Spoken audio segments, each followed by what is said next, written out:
So now inflation is a huge problem. See, inflation was the government's solution to the problem until inflation has now become the problem. And so inflation is going to get much worse. Forget about what these central bankers and politicians are saying about their commitment to fight inflation, how they're resolute and how they're determined no matter what to bring the inflation rate back down to 2%. That's never going to happen.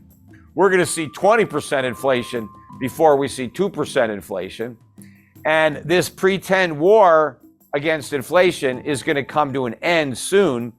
And the central banks are going to surrender and inflation is going to win. Look, we've already seen the first central bank capitulate and wave the white flag, and that was the Bank of England. The Bank of England, a week or two ago, was every bit as committed to fighting inflation as the Fed, until the inflation fight threatened a financial crisis, and then they cowered out, turned around, and they're back to quantitative easing. They went from quantitative tightening to open-ended quantitative easing. In fact, the Bank of England said, we're going to print as many pounds as we have to. We're going to keep on buying gilts. We're not going to let interest rates go up. They have to let interest rates go up. If you want to fight inflation, you got to let interest rates go up. But the other thing you have to do to fight inflation is to make government spending go down, because government spending is the source of that inflation. Governments are running deficits, and the central banks are monetizing those deficits by creating inflation. Governments are actually funding themselves through inflation. When you have a budget deficit, you're not getting government for free. Every nickel that the government spends has to be paid for by the citizens. And if they don't pay for it with a tax, then how are they paying for it? Through inflation. So when prices go up, that's the tax that you're paying for all these government programs. And so if the government wants to get rid of inflation, well, then it has to get rid of those programs, or it has to raise taxes to finance those programs. And that's not happening. That's not happening anywhere. Nowhere in the world, despite all these governments that claim they want to fight inflation, no government is actually doing it. Nobody is cutting spending. In fact, in the UK, they cut taxes. Well, when you cut taxes, you increase the inflation tax. So the British were claiming that they wanted to fight inflation, while at the same time creating even more of it. That is the problem. But the same thing is going to happen to the Federal Reserve in the United States. You cannot raise interest rates without creating a financial crisis. The financial crisis we had in 2008 was a result of a normalization of interest rates. It wasn't simply a subprime problem.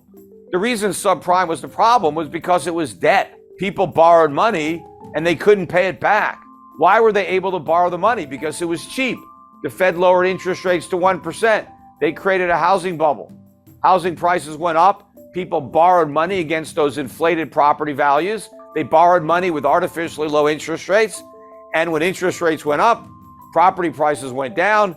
People didn't want to pay their mortgages. You get a financial crisis because now the banks didn't get their money back. They loaned all this money out. They didn't get it back. That was why we had a crisis.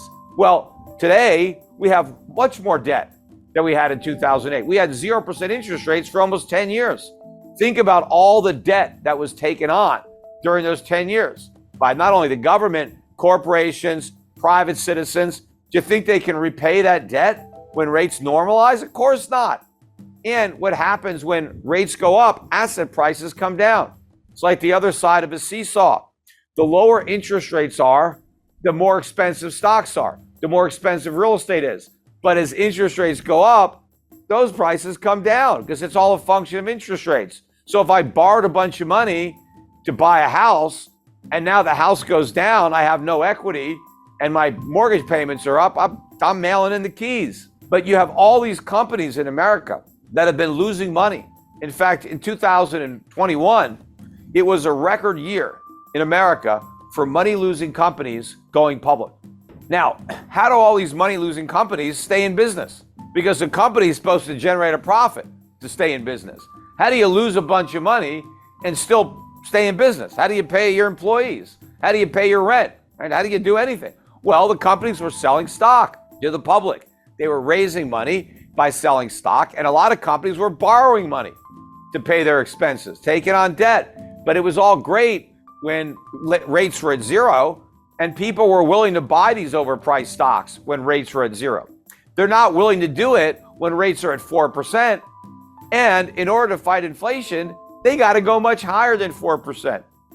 Despite the rate increases, federal funds rate in the United States right now is about 3.25% to 3.5%.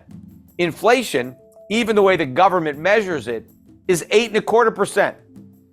That's negative 5% real interest rates. You're not going to fight inflation with negative 5% rates. You're going to create more inflation. The only way that you can fight inflation with higher interest rates is if the interest rate is higher than the inflation rate. And it can't just be a little bit higher. It's got to be meaningfully higher.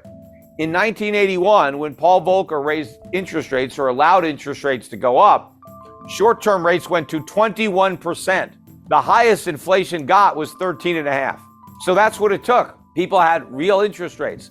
The reason you need that is because you've got to stop people from spending money. That's what's the demand. It's spending. You've got to get people to stop spending and start saving, because that accomplishes two things. It reduces demand, but it increases supply. How does it increase supply? Well, when you spend money, when you save money and you don't spend it, that money can finance capital investment that will lead to more production of goods. And so you increase the supply of goods while decreasing demand for goods, prices can come down or stop going up. That's what you need to do. Now, if interest rates are negative, that is not going to encourage anybody to save. If rates are negative 5%, you're going to lose 5% a year on any money you save. Why the hell would you save? You wouldn't. You're going to spend your money as quickly as you get it. You're not going to save it and lose 5% a year. Now, if the Federal Reserve raised interest rates up to, let's say, 10% or 15%, then you might save your money. Hell, I could put my money in the bank and earn 15%. I'm not going to spend it. Even if inflation is 8%, I'm still 7% ahead. I'm going to save my money. I'm going to earn all that interest. I'm going to spend my money in the future, because then I'm going to be able to spend the interest that I earned on my money. That's what the Federal Reserve needs to do. But they're not doing that. Also, we are running $2 trillion a year deficits in the United States. Where's the money coming from? It's coming from the Federal Reserve, or it was. There's no other source, because if the Federal Reserve isn't going to print all that money, then the private sector is going to have to buy all those treasuries. But the private sector doesn't want those treasuries. Foreign central banks don't want those treasuries.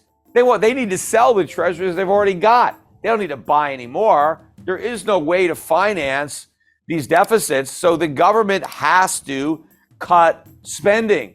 But they haven't cut any spending. In fact, if you look at the Inflation Reduction Act, that was a spending bill. They increased spending to fight inflation. How are you supposed to do that? It's the spending that is the source of the inflation, because the spending is being monetized by the central bank. So instead of fighting inflation, they created additional inflation. Instead of putting out the fire, they poured gasoline on the fire and just pretended that they were going to put it out. But everything we're doing, we're forgiving student loans. In fact, we told people that have student loans, you don't have to pay those loans. Just go out and spend the money on other stuff. Buy more goods, buy more services, push the prices even higher. You see, the Federal Reserve and other central banks are at an inflection point. They're really in a situation where they're between a rock and a hard place, and they're damned if they do and they're damned if they don't. Because for years, they were able to kick the can down the road by creating inflation and sweeping the problem under the rug. But now that inflation has become the problem, they can't solve the inflation problem by creating more inflation, because the solution to every problem has been inflation. The economy is weak, print money, lower interest rates. Companies are failing, let's bail them out. How do we pay for that? Print money, create inflation. So inflation has been kind of the one-trick pony. It's been a cure-all. Whatever ails us, just inflation is going to be the cure. Well, now that inflation is the disease, where's the cure? There is none. Any more stimulus, and we end up with an overdose. And that is where we are right now. And what's keeping everything going, the reason that we haven't already seen a collapse in the bond market or a collapse in the value of the US dollar, the reason we've had a rally in the dollar is because the world is still has faith in the Federal Reserve. The world still believes that the Federal Reserve is serious about bringing inflation back down to 2% and that it has the ability to bring inflation back down, but it doesn't. Remember, it was the Federal Reserve back in 2008 or 2007 that said not to worry about the subprime market. It was contained. Of course, we saw how contained that was. But even before the subprime problems, they told us there were no problems. They said there wasn't a real estate bubble. And they said even if the real estate prices went down, it wouldn't hurt the economy because it was so strong. So the Fed has a very bad track record. And more recently, with respect to inflation, first the Federal Reserve said we didn't have enough inflation. Then when inflation got to 2%, they said, oh, well, we need to have it a little bit higher than 2% to make up for all the years that it was a little bit below 2%. And then when it got much higher than 2%, they said, don't worry about it, it's transitory. It's all going to go away on its own. And they said that for a year as inflation got worse and worse and worse until they finally admitted that it wasn't transitory. And so now they're claiming that they're going to solve the problem. But that's another lie. It's just like the transitory lie. They knew inflation wasn't transitory, so why didn't they admit it? Because they couldn't fight it. Because they knew that fighting inflation would crash the house of cards that was built on a foundation of inflation. Everything the Federal Reserve has done has been to artificially prop up an overly leveraged economy. Well, the minute they try to fight inflation, they knock out those props and everything comes collapsing down. That's why they pretended it was transitory, because they didn't have the guts to do something about it. It was only when the problem became such a big political, hot potato, and everybody was worried about inflation, that the Federal Reserve finally said, okay, we're going to do something about reining in inflation, but they don't have the ability to actually live up to those commitments. Now they can pretend and they can hope that inflation just goes back down to 2% all by itself, because they're talking about how committed they are to bringing it down, but they can't do it without creating a financial crisis. In fact, the rate hikes that they've already delivered, even if there's nothing else behind it, will create a financial crisis. It's just a question of how much time. See, it already happened in the UK, or would have happened, and we're very close to that point now.